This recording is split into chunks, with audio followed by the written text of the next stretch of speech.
6일 지방선거 투표 마감 시간이 다가오고 있습니다. 청취자 여러분께서는 투표하셨나요? 안녕하세요. 시사팩토리 100.3 김성광 프로듀서입니다. 오늘은 울산시장, 교육감, 광역시의회 의원, 기초단체장, 기초의회 의원에 대한 울산 지역 유권자들의 마음을 들여다보고 유권자들이 원하는 울산 지역 정치인의 모습과 그 역할이 무엇인지 이야기 나눠보려고 합니다. 6일 지방선거 특집, 오늘 이태인 정치 해설가와 함께합니다. 그럼 지금 바로 출발합니다.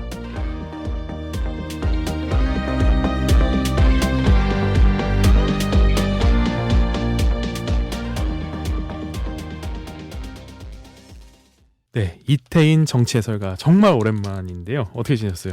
네, 아무래도 제가 사업가잖아요. 네네. 이제 사업체를 위해 헌신을 다하고 있었고, 네. 이제 직원들과 함께 새로 받은 사업들과 그리고 앞으로 해야 될 사업들에 대해 준비를 좀 하고 있었습니다. 어떤 사업을 새로 받은 거예요? 제가 좀 관심 있어 하는 네. 활동 중심의 사업들을 새로 받을 준비를 하고 있고요. 그 그 외에는 기존에 이제 제조업이랑 제가 R&D 하고 있던 부분에 있어서 그런 사업들을 좀 정리하고 있습니다. 네, 3중 정체성이에요. 정치 해설가, 그리고 사업가.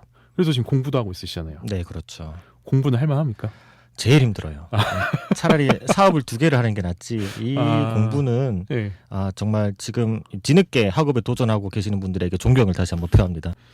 저희가 이번에 정당별 경선부터 본투표 전에 선거운동, 사전투표, 본투표 그 과정을 계속 인터뷰도 하고 저희가 계속 방송으로 이야기를 했었죠. 저희 방송 계속해서 저희 이태인 정치 해설가께서도 보고 있는데 이 전체적인 과정, 울산에서의 그런 지방선거 전체적인 과정을 한마디로 요약하면 어떻게 정리될까요? 일단 사자성어로 제가 짧게 말씀드리면은 네. 이제 아시탑이라는 뜻이 아시탑이라고 아시탑이 라는 게 있고, 뜻은 나는 옳고 남은 그르다로 정리되는 사자성어인데요. 아무래도 이제 거대 양당의 1대1 대결 구도로 진행되다 보니까 좀 네. 이러한 사자성어를 가져왔고요. 그리고 이번 경선 과정, 그러니까 각 정당의 이제 후보 선출을 위한 경선 과정을 봤을 때 네. 더불어민주당과 국민의힘은 극명하게 나눴죠. 네. 국민의힘 같은 경우에는 명확하게 경선을 통해서 후보를 선출했던 반면에 더불어민주당은 전체 5개 지역에 후보들의 경선 없이 진행됐다가 동구의 황보상준 위원장이 이제 재심을 신청해서 겨우 이렇게 경선이 진행됐었고, 나머지 지역은 경선 없이 단수로 진행이 됐었죠. 이런 부분을 봤을 때 지금 더불어민주당 같은 경우에는 흥행의 요소가 없었다. 네. 그래서 지금 여러 가지로 나오는 여론조사의 부작용이 지금 나타나고 있지 않나라는 생각이 듭니다. 그러니까 흥행이 안 됐고, 그러다 보니까 여론조사할 때 민주당에 대한 지지율이나 민주당 소속 후보자들에 대한 지지율이 잘 안 나오고 있고, 그에 반해서 국민의힘은 지지율이라든지 아니면 좀 홍보도 잘 된 것 같다. 근데 이제 조금 아시탑이란 이야기랑 좀 연결해서 더 이야기를 하자면, 민주당 같은 경우에는 좀 공정성이라든지 그런 거를 위해서 경선을 좀 더 좀 잘 진행했어야 되는데 국민의힘처럼 잘 진행하지 못하고 국민의힘 욕만 했다. 이런 게 바로 아시탑 이야기. 네. 이렇게 해석해도 될까요? 네네, 맞습니다. 그리고 본선 선거일이 다가오면서 1대1 정당 대 정당의 구도로 갔잖아요. 그러다 네. 보니까 정당 이념이 많이 작용을 하고 있는 것 같더라고요. 예를 들면은 선별적 복지, 보편적 복지가 있듯이 이 이념 또한 이 선거 기간 동안 계속 이어지면서 내가 하는 게 맞아, 저쪽 정당에서 하고 있는 건 아니야라고 진행이 되면서 이 아시탑이라는 사자성어가 정말 걸맞지 않나라는 생각이 들었습니다. 그랬군요. 자, 시사팩토리 100.3 제작진이 지난주 27일 금요일 사전투표 현장을 다녀왔습니다. 네. 그래서 시민들 이야기를 좀 들어볼 수 있었는데 한 남성분 이야기 먼저 들어보죠. 나이는 58이고요. 살기는 신정동에 살고, 제가 생각할 때 대통령 선거보다 오히려 국민의힘 쪽이 좀 더 강세를 보이지 않을까. 지금 더불어민주당도 결코 잘하는 게 아니거든요. 지금 따지고 보면 대통령 선거에 지고 나면 좀 정신을 차릴 줄 알았는데 그런 부분들도 조금 아쉬운 부분이 있고, 일단 당을 보고 찍었어요. 이유는 소속 의원들 같은 경우에 보면 5.18을 좀 안 좋게 생각하는 분들도 있고 해서, 교육감은 학생들이 너무 학업에 맺혀 있는 그런 것들이 좀 싫어서, 물론 공부도 잘 해야 되겠지만 공부보다는 뭔가 창의적인 생각들을 좀 많이 해야 된다고 생각해서. 네, 좀 첫 번째 민주당이 정신 못 차렸다 이런 얘기를 합니다. 그리고 여전히 국민의힘이 어쩌면 대선 때보다도 더 많은 지지율을 받을 것 같다 이렇게 얘기했는데 어떻게 생각하세요? 지금 현재 중앙 정치상에 흐르는 그 바람이라고 하잖아요. 네. 그 바람이 분명히 이 유권자께서 말씀하셨던 방향대로 흘러가고 있다고는 부정할 수는 없을 것 같고요. 이러한 부분에 있어서 민주당은 조금 더 방어하는 자세를 취해야 하는데 당내 불협화음이 불거지면서 네. 당 내에서도 지금 분란이 쉽게 가라앉지 않고 있는 상황이기 때문에 네. 이런 부분이 과연 유권자들에게 어떻게 받아들여질까가 좀 중요할 것 같다는 생각이 들고요. 그리고 질문 중에 또 하나인 뭐 국민의힘 5.18 발언과 관련돼서 그런 태도적인 문제는 네, 5.18 민주화 운동에 대한 일부 의원들의 인식에 문제가 있다. 아마 정당 얘기는 하지만 국민의힘에 대한 얘기인 것 같아요. 네, 국민의힘 전반적으로 지적을 그에 대한 워딩을 말씀하신 것 같은데 2019년도 때로 올라가자면 자유한국당 시절에 모 의원 3명이 이런 5.18 발언과 관련해서 부적절한 발언을 해서 징계를 받은 적이 있어요. 그중 한 명 모 후보 같은 경우는 이번에 도지사 다른 지역의 도지사로 나오는 만큼 이런 부분에 있어서 세신적인 발언이나 이 5.18 발언에 대해 명확하게 가이드라인이 없는 것 같고 계속해서 되풀이 되고 있는 것 같더라고요. 이번에 어쨌든 대선 과정에서도 윤석열 후보가 말실수 아닌 말실수를 하면서 그런 논란이 있었잖아요. 네. 그래서 아무래도 또다시 돌아가자면 20대 대통령 선거를 통해 좀 보셨다시피 이제 보수 정당에서는 갈라치기로 남녀와 그리고 세대 간의 정치 상황을 극명하게 나누었잖아요. 네. 그리고 과거에 있던 이제 5.18 민주화 운동이나 세월호 참사를 정말 가슴 아프고 서민들이 가슴 울리는 그런 사건 사고로 보는 게 아니라 정치적 이용 목적으로 바라보고 좀 이용하려 들기 때문에 이러한 이야기가 나오지 않나라는 생각이 개인적으로 개인적인 견해가 있습니다. 네, 네 편 내 편을 가르고 내 편을 공고하기 위해서 5.18이라는 키워드를 이용하는 일부 정치인들이 있다. 그거에 네. 대한 반감을 가지고 있다라는 이야기로 해석이 되겠네요. 네, 맞습니다. 네, 또 하나 교육감 이야기가 나왔어요. 네. 과거 공부를 위한 공부보다는 좀 창의적인 교육을 해야 한다 이렇게 얘기를 했는데 어떻게 생각하십니까? 저는 굉장히 공감하고 동의하는 부분이고요. 제가 네. 90년생입니다. 제 네. 7차 교육 과정을 통해 이제 대학을 진학했던 세대인데요. 이제 네. 죽음의 트라이앵글이라 해서 그래요? 내신과 수능, 논술 3가지 모두 충족해야지만 네. 좋은 이제 대학을 갈 수 있었던 음. 그런 시기였죠. 그랬던 시기에 이제 중등교육을 마쳤는데 당시에는 이제 야간 학습의 경우 앞서 말씀드렸던 것처럼 야간 타율학습, 정말 매로 다스리는 그런 야간 자율학습이었고 네. 좀 수능과 내신을 모두 충족시키기 위해서 밤 10시까지 야자를 끝내고 네. 학원으로 달려가 또다시 학업에 매진했어야 했었죠. 뭐 지금은 다행히도 학생들의 인권이 존중받게 되었고 교육 과정이 계속 변화하면서 좀 창의적인 중등교육이 진행되고 있지만 아직 많이 부족하다고 생각을 하고 있어요. 예를 들어서 제가 인문계에 진학을 했어요. 인문계에 네. 진학을 했는데 학습 중에 단순 내신과 수능에 치중한 공부가 아니라 네. 정말 예체능과 더불어서 새로운 학업 루트를 가려 할 때가 생기잖아요. 분명히 생길 수 있다고 저는 생각이 들거든요. 네, 또 융합이 될 수도 있겠죠. 네. 그래서 이에 대한 좀 뭐랄까 새로운 길을 갈 수 있는 밑받침이 조금 필요하다고 생각을 하고 있는데 네. 현재 물론 인문계에서는 그러한 보조적인 역할이 많이 이루어지고 있다고 하더라고요. 하지만 그런 부분에 있어서 직접적인 도움이 아닌 간접적으로 이루어지고 있다 보니까 내가 인문계에 와서 내가 학업의 진행에 있어서 맞지 않으면은 전학을 해야 되는 상황이 발생되잖아요. 네. 전학이 아니라 예. 내가 다니던 학교에서 정말 내가 원하고 나의 꿈을 실현시킬 수 있는 그 과정으로 갈 수 있도록 보조적인 역할이 무엇이 있을까에 대해서 중등교육 과정에서 논의가 필요하다. 그런 부분에 있어서는 이제 교육청에서 직접적인 해결이 가능한 부분이다 보니 이런 부분에 있어서 정말 그 학생들의 눈높이로 우리가 시민들의 눈높이로 얘기하듯이 그 학생들 당사자의 눈높이로 학업에 대해서 좀 들여다볼 필요가 있지 않나라는 개인적인 생각을 한번 해보았습니다. 그렇죠. 근데 이어서 좀 50대 이상은 이번 투표에서 어떤 성향을 보였다고 생각하십니까? 제가 조금 대선 이후에 네. 이제 연령별, 성별로 이 정치적 성향에 대해 이야기하고 평론하는 것이 좀 매우 조심스럽더라고요. 그렇다 하더라도 말씀드리면은 이제 울산이라는 지역적 특성과 해당 연령대 그러니까 50대 이상이 보이고 있는 정치적 성향은 보수 성향이라고 아무래도 다들 아시겠지만 그렇게 평가를 하고 있고요. 네.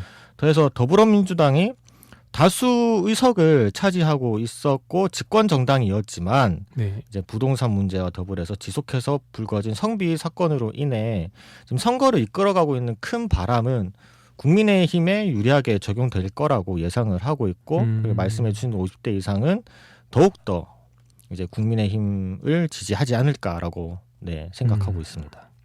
앞서서 이제 그 남성 50대 남성분이 한 얘기를 좀 종합을 해보면 그래도 뭔가 국민의힘보다는 좀 민주당에 뭔가 기대하는 바가 있어 보였어요. 이런 경우는 좀 약간 특별한 경우긴 하겠죠. 네, 솔직히 아마 라디오를 듣고 계시는 청취자분들도 이해를 하실 겁니다. 되게 특이한 케이스라고 울산에서는 생각이 들 수밖에 없는 상황이잖아요. 지금 어쨌든 여러 가지 여론조사가 진행됐지만 그 중에서도 50대 이상의 대부분 유권자들은 이제 보수 정당을 지지하고 있다는 것이 데이터로 드러났기 때문에 네, 그렇죠. 네, 그렇게 정리될 수 있을 것 같습니다. 네, 이번에는 20대 여성 유권자 이야기 한번 들어보시죠.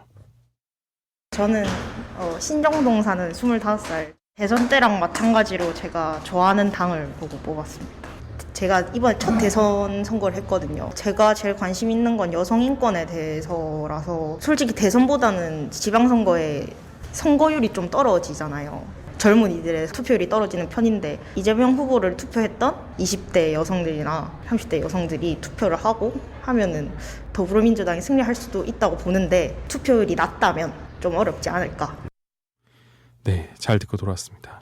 아무래도 그 양대 정당에 대한 지지가 남성과 여성을 갈라친 그런 모양새입니다. 네. 특히 2030 여성들의 투표 참여가 중요할 것 같다 이런 이야기를 했는데 네. 40대 이상 여성이랑 2030 여성들 사이의 유권자 성향이 많이 다른가요?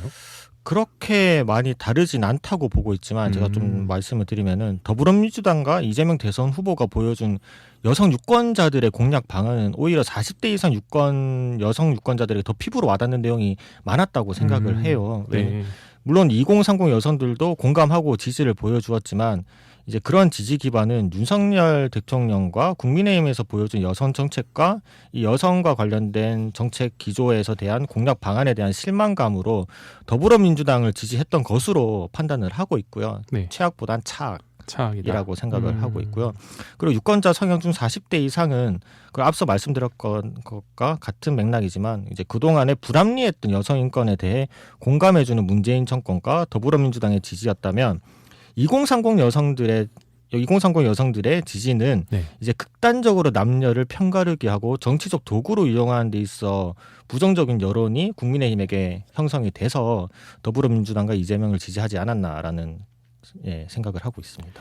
그러면 더 나아가서 이번 지방선거에서 남성과 여성 사이 표심이 많이 다를 것으로 보십니까? 아니요, 저는 다르지 않을 거라 생각을 하고 있습니다. 지방선거는 네. 성별 간 표심이 극명하게 나눠질 거라 생각하진 않고 있고요. 네. 이 대통령 선거는 정책 하나하나 그리고 중앙정치인과 대통령 후보자들에게 모든 게 집중되어 있다 보니 네. 각 후보의 여성 정책들로 인해 갈라치기가 되었다면 예. 지방선거는 중앙 집중보다는 지역의 일꾼을 선출하는 선거이기 때문에 네. 성별 간 표심은 대선 때만큼 극명하게 갈라질 거라 생각하진 않고 있고요.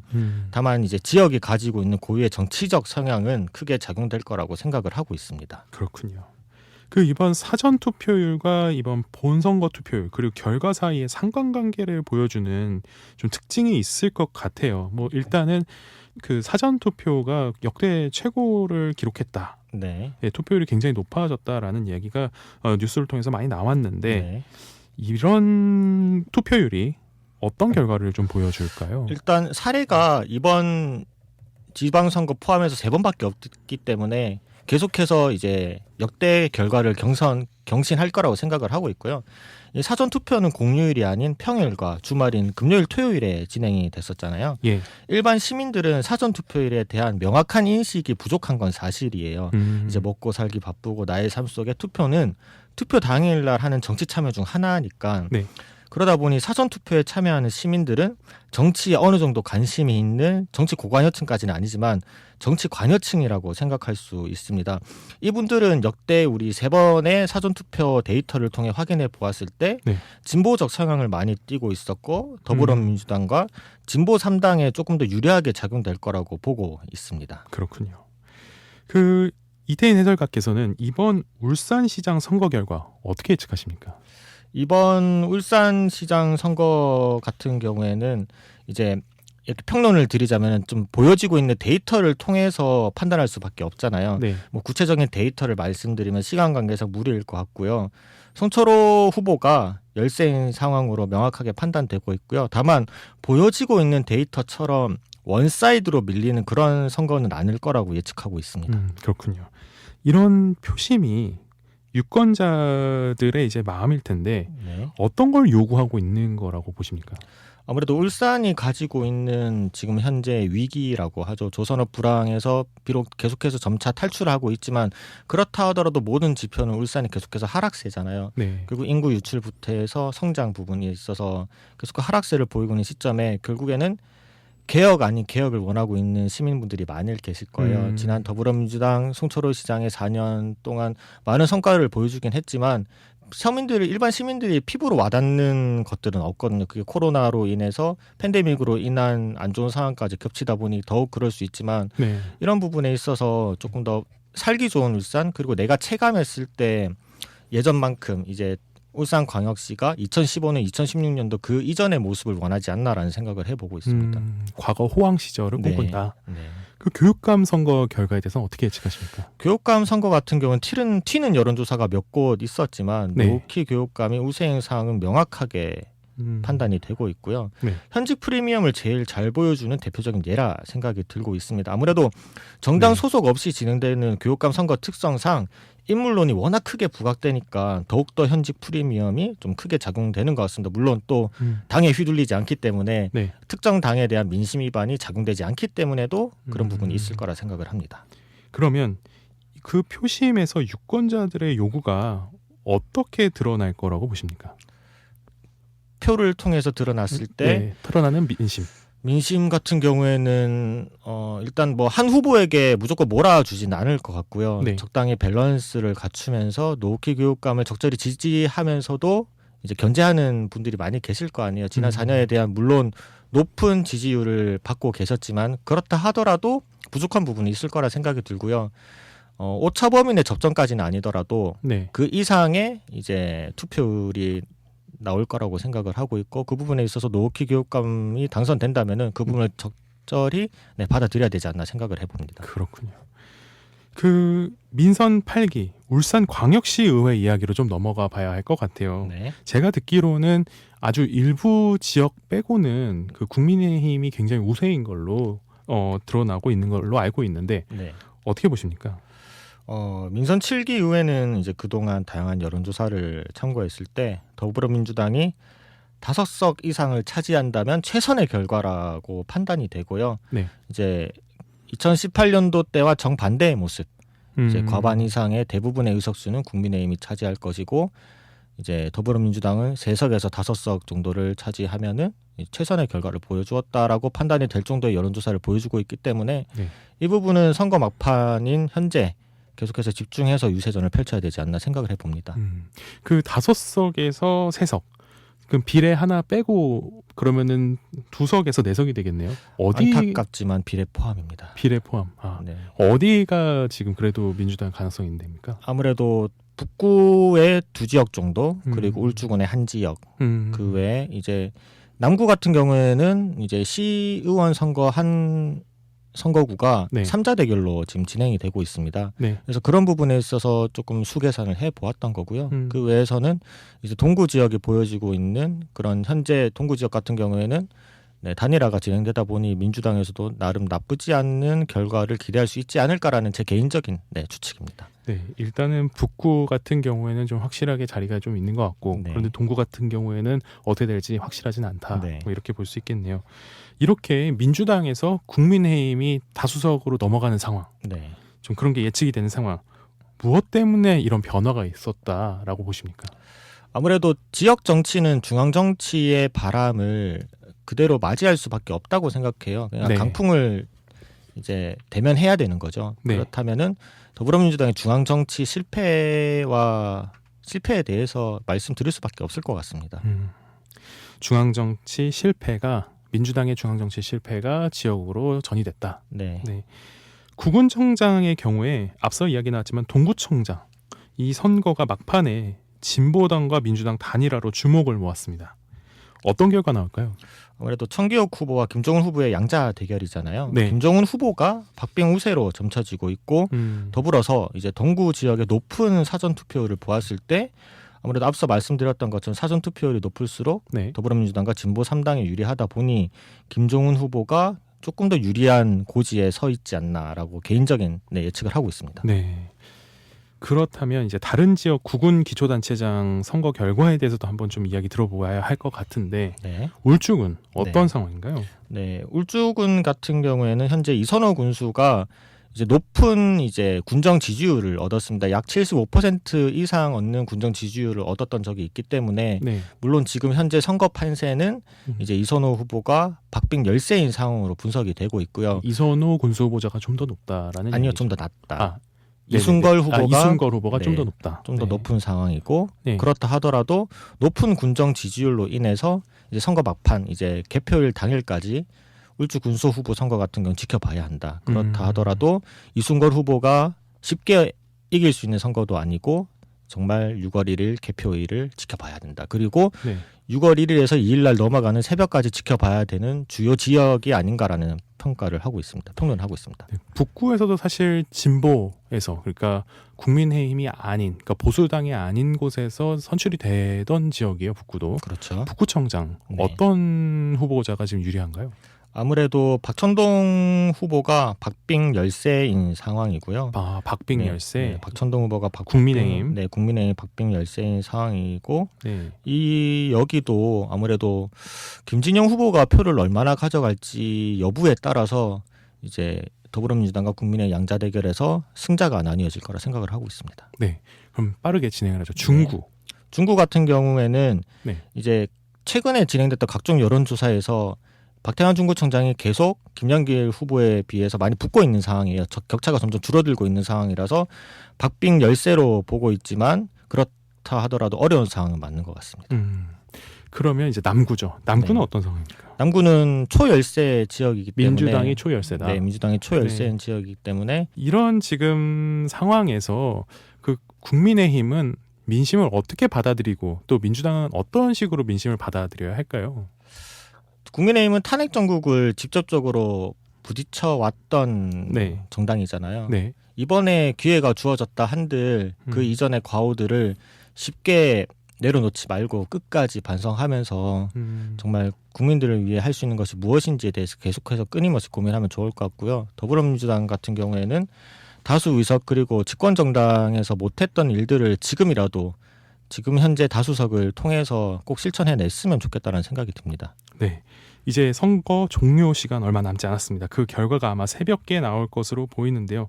저희가 이제 그 내일 방송에서 이제 선거 개표 이후의 상황에 대해서 저희가 더 방송을 이어나갈 예정입니다. 그래서 청취자 여러분께서는 내일 방송도 계속해서 귀 기울여 주시면 감사하겠습니다. 마지막입니다. 이제 이태인 정치 해설가께서는 울산에서 나고 자란 시민 중 한 명이죠. 네. 마지막으로 이번 선거 보면서 느꼈던 거 한마디 해주시죠. 그냥 짧고 굵게 말씀드릴 수 있을 것 같아요. 네. 대부분의 정치인들은 이미 기득권입니다. 힘이 있고 권한이 있죠. 네. 이들은 더 이상 시민들의 눈높이로 울산을 바라보지 못할 거라고 생각을 하고 있습니다. 시대가 변했고 지금까지 변화한 것보다 앞으로 2, 4년 동안 더 많이 변화할 것이라 생각을 하고 있고요. 그만큼의 시민들의 실생활은 더욱더 큰 변화를 맞이할 거고요. 그렇다면 현 시대를 살아가고 있는 시민들의 목소리에 더욱더 귀를 기울여야 한다고 생각하고 있습니다. 부디 헌법 제1조 2항 대한민국의 주권은 국민에게 있고 모든 권력은 국민에게 나온다. 국민으로부터 나온다를 다시 한번 되새기면서 시민들을 위한 행정을 해주시기를 간곡히 요청드리면서 마무리하겠습니다. 네. 오늘 정치 해설 감사합니다. 네, 감사합니다. 네, 지금까지 이태인 정치 해설가였습니다. 청취자 여러분께서는 어떻게 들으셨나요? 내일 새벽에 결과가 나올 텐데요. 저는 오늘 이태인 해설가가 그 이야기한 아시탑이라는 이 사자성어가 굉장히 기억에 남습니다. 내가 하면 옳고 남이 하면 틀리다라는 그런 사고를 가지지 않고 서로가 그리고 항상 자신을 좀 들여다보면서 좀 더 나은 방향으로 발전해 나가는 울산 정치가 됐으면 좋겠다는 생각이 드네요. 아직 투표에 참여 안 한 분들 있다면 서둘러 투표소로 달려가 소중한 한 표 행사해 주시면 좋겠습니다. 시사팩토리 100.3은 여기서 마무리하겠습니다. 지금까지 진행의 김성광이었습니다.